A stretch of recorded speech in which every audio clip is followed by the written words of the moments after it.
할렐루야! 성삼위 하나님을 높여 찬양합니다. 오늘도 복된 하루입니다. 무더위 속에서도 주님께서 우리를 보호하시고 인도하십니다. 주의 말씀을 따라 믿음으로 걸어갑시다.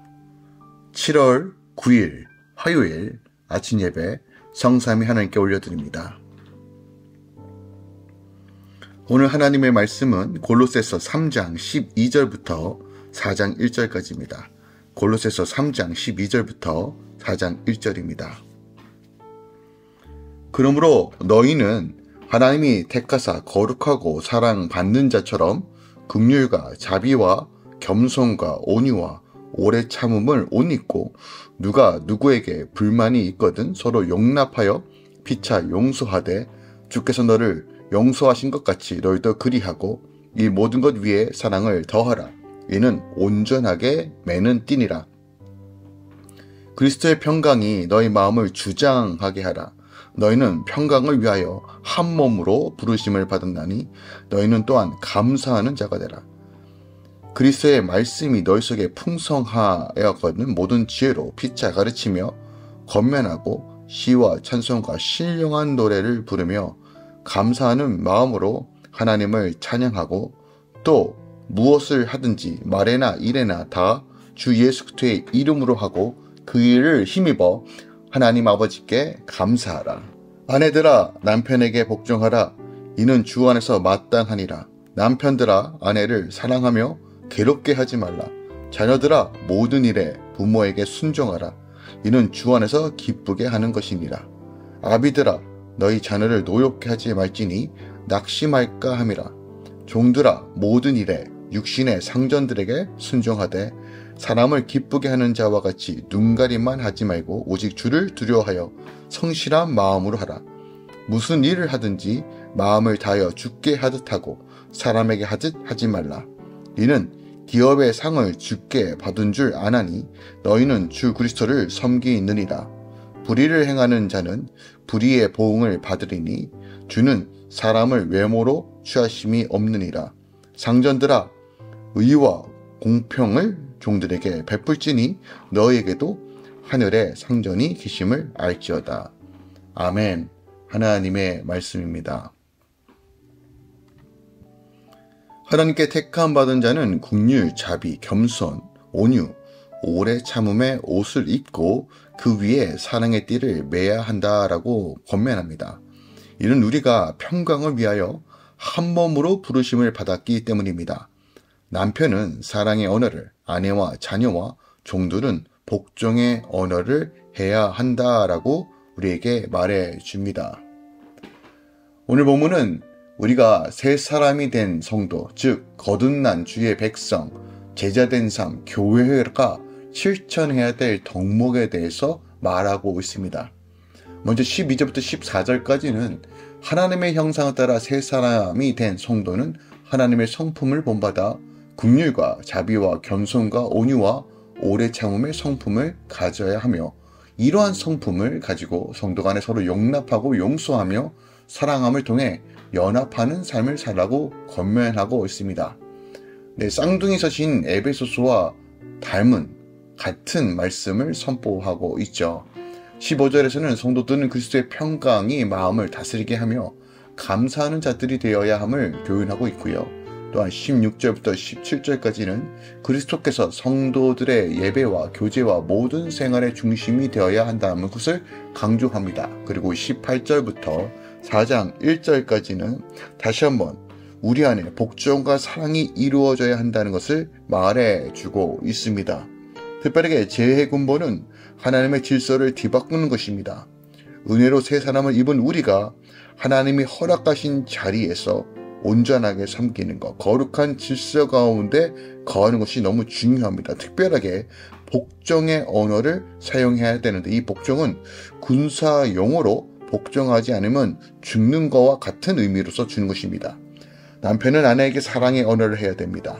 그리스도께서 교회를 위해 목숨을 바치셨듯이 남편은 아내와 자녀를 사랑해야 되고 또한 복종과 사랑의 언어들이 온전하게 이루어질 때 우리 안에 타락한 질서들이 회복되어지는 것입니다. 말씀이 진리이고 말씀이 생명입니다. 죽게 하듯이 서로 대할 때 우리가 하나 되는 것입니다. 오늘 본문 말씀을 통해서 우리가 더 깊이 묵상해야 될 것이 무엇이 있을까요? 골로새서는 어떻게 보면 에베소서와 거의 60-70%가 같은 구절로 되어 있습니다. 그리고 함축적인 이야기들이 많이 담겨져 있습니다. 4장에서 우리가 그리스도의 옷을 입으라고 명령한 것처럼 오늘 3장에서도 동일한 말씀을 선포하고 있습니다. 12절에 보니까 그러므로 너희는 하나님이 택하사 거룩하고 사랑받는 자처럼 긍휼과 자비와 겸손과 온유와 오래 참음을 옷 입으라 라고 말합니다. 즉 그리스도의 옷을 입으라, 새 사람의 옷을 입으라 라고 명령합니다. 우리의 행실과 성품, 즉 더러운 옷을 벗어버리고 새 옷을 입으라는 것입니다. 그러니까 옷이라는 건 단순하게 어떤 외적인 치장, 보호의 수단일 뿐만이 아니라 정신과 태도에도 영향을 주며 동시에 옷을 입는 자의 신분과 지위까지도 나타내 줍니다. 그러므로 스스로 긍휼과 자비와 겸손과 온유와 오래 참음으로 옷을 입으라는 말은 우리 안에 그리스도의 성품, 신의 성품을 드러내라는 것입니다. 여기서 긍휼은 친절과 자비 그리고 동정심으로 어려운 형편에 있는 사람을 보며 아프고 생각하고 긍휼히 여기는, 불쌍히 여기는 마음, 또한 주의 사랑으로 도와주는 마음이 긍휼입니다. 자비는 친절이나 인자로 해석이 가능한 말로서 자격이 없는 자에게 베풀어진 하나님의 놀라운 사랑과 은혜를 가리킵니다. 그러니까 멸망할 수밖에 없는 우리를 구원하여 주시고 그 독생자 예수 그리스도를 보내셔서 우리를 치근히 여기시며 구원을 베푸시는 하나님의 성품을 말합니다. 성도는 이런 하나님의 마음, 자비의 마음으로 이웃과 공동체와 가정을 돌보고 베풀어야 한다는 것이죠. 겸손이라는 것은 특히 하나님 앞에서 자신의 어떤 무능함과 무가치성을 깊이 인지하고 겸손하게 하나님 앞에 엎드려 주님의 은혜를 구하는 자세입니다. 즉 겸손의 반대말은 우린 교만이라고 할 수 있겠죠. 교만은 자기 스스로가 신이 되려고 주인 되려고 하는 삶입니다. 즉 겸손이라는 건 내가 주인된 삶을 내려놓는다는 것, 내 삶의 중심을 주님께로 바꾼다는 것을 우리가 본질적 겸손이라고 해석할 수 있을 것 같아요. 빌립보서 2장 6절에서 8절에 둘째 아담이신 예수 그리스도를 통해 회복은 자신을 죽기까지 낮추신 겸손의 형태를 입어 죽기까지 자신을 낮추신 겸손, 그 십자가의 구속이 무엇인지를 보여주십니다. 또한 성 어거스틴은 이러한 겸손의 도를 배우지 않고서는 참된 그리스도인이 될 수 없다라고 말합니다. 즉 예수를 믿는다는 건 결국 신의 성품, 즉 주님께서 보여주시고 행하셨던 그 겸손을 따라 내 중심적 삶이 아닌 하나님 중심적 삶으로 바꾸는 것입니다. 이것이 겸손입니다. 온유는 원어적 의미로 온화와 친절이라는 뜻을 가지고 있는데 이것은 단순한 어떤 연약함을 뜻하는 것이 아니라 외유내강이라는 뜻이에요. 그럼 무슨 얘기냐면 힘이 있지만 힘을 내 감정대로 사용하는 것이 아니라 조절하고 컨트롤하고 훈련하여 사용하는 것을 온유라고 말합니다. 마치 야생마를 훈련하여 아주 견고하고 경주마로 바꾸는 것처럼 마치 온유는 그냥 연약한 것을 의미하는 것이 아니라 하나님의 능력을 소유하였지만 그것이 내 감정대로 사용하는 것이 아니라 하나님의 성품과 그리고 기들어지고 훈련된 방식으로 사용하는 것이 온유입니다. 마치 모세와 같습니다. 40년 동안 애굽에서 훈련받았고 혈기왕성하여 자기 뜻대로 어떻게 보면 이스라엘 백성들을 구원하려고 했다가 그만 살인을 저질렀지만 또 40년 광야에서 훈련받고 그는 온유한 자가 되었습니다. 예수님이 십자가 앞에서 도살장으로 끌려가는 어린 양처럼 잠잠하셨던 것도 바로 이 온유함입니다. 하나님의 아들입니다. 능력의 하나님이십니다. 그러나 그런 자신의 의를 위해서 자신의 목적을 위하여 힘을 쓰신 것이 아니라 오직 하나님의 뜻을 향하여 능력을 행하셨다는 것을 기억하기 바랍니다. 그러니까 온유라는 것은 자신의 성질과 생각을 내려놓고 하나님의 일하심을 믿고 바라보며 잠잠히 기다리는 마음이 온유라는 것이죠. 오래 참음은 뭘까요? 오래 참음은 내 생각에 다른 사람을 끼워 맞추는 것이 아닙니다. 기다려주는 것입니다. 그리고 잘못된 것에 성급하게 보복하지 않는 것이 오래 참음입니다. 이것이 바로 하나님의 성품이죠. 바울은 이 5가지 성품이 그리스도가 풍성히 가져야 할 아름다운 인격이라고 말합니다. 그리고 우리가 본받아야 할, 즉 성령의 능력 안에서 우리가 거룩한 제단에 회복된 삶, 늘 성령 안에서 걸어가는 삶으로서 인격의 열매들이 맺혀진다는 것이죠. 이것이 바로 인격의 옷, 그리스도의 옷을 입는 것이다 라고 우리에게 가르쳐주는 것입니다. 이것이 우리의 방향성이고 우리의 태도입니다. 우리 성령 안에서 그리스도의 옷을 입길 예수께서 축원드립니다. 16절입니다. 그리스도의 말씀이 너희 속에 풍성히 거여 모든 지혜로 피차 가르치며 권면하고 시와 찬송과 신령한 노래를 부르며 감사하는 마음으로 하나님을 찬양하고 라고 되어 있습니다. 그러니까 바울은 골로새 교인들에게 말씀이 마음속에 풍성히 거여 모든 지혜로 피차 가르치며 권면하고 시와 찬송과 신령한 노래를 부르며 감사하는 마음으로 하나님을 찬양하라고 권면해요. 그러니까 무슨 얘기냐면 12절부터 15절까지 세 사람으로 성도가 실천해야 할 동목을 말하면서 하나님의 성품과 용서와 사랑을 실천해야 한다는 것을 더불어 평화와 감사 속에서 살아가야 한다는 권면을 한 후에 바로 16절에서 17절에서 이제 세 사람이 된 성도들은 주님과의 친밀한 교제와 예배적 삶, 즉 하나님을 높이는 삶을 살아야 함을 우리에게 말해주는 것이에요.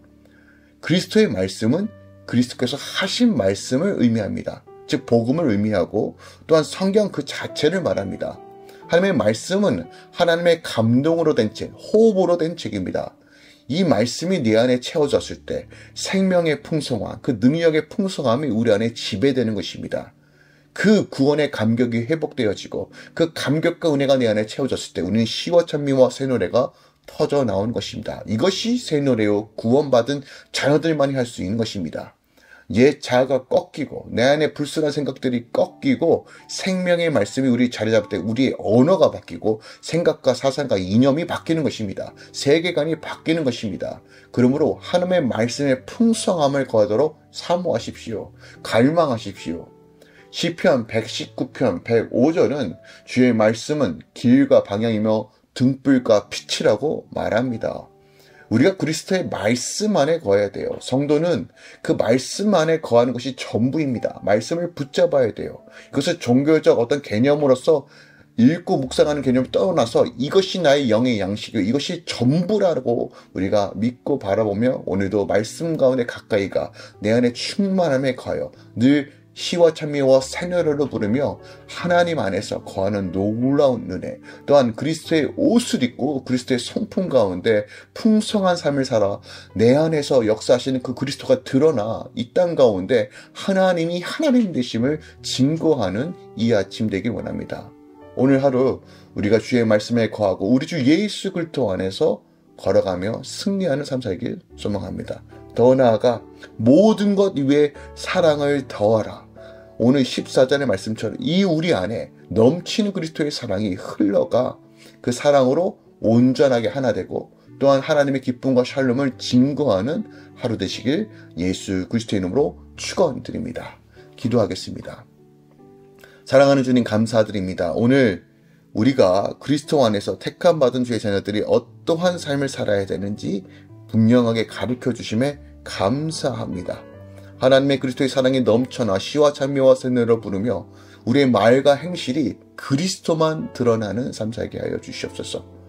주님, 말씀으로 채워지는 삶, 말씀의 감격을 경험하는 삶, 또한 말씀 가운데 주의 친밀함과 그 기쁨과 승리를 증거하는 삶으로 인도하소서. 할렐루야 교회 모든 성도들, 함께 이 아침에 말씀을 묵상하는 모든 주의 자녀들, 또한 우리 아들, 딸들, 자녀들에게 하나님의 복된 삶을 허락하소서. 이제는 우리 주 예수 그리스도의 은혜와 우리 하나님 아버지의 놀랍고 지극하신 사랑과 성령 하나님의 이것던 충만 역사하심이 이제부터 영원까지 함께 계시길 간절히 축원합나이다. 아멘.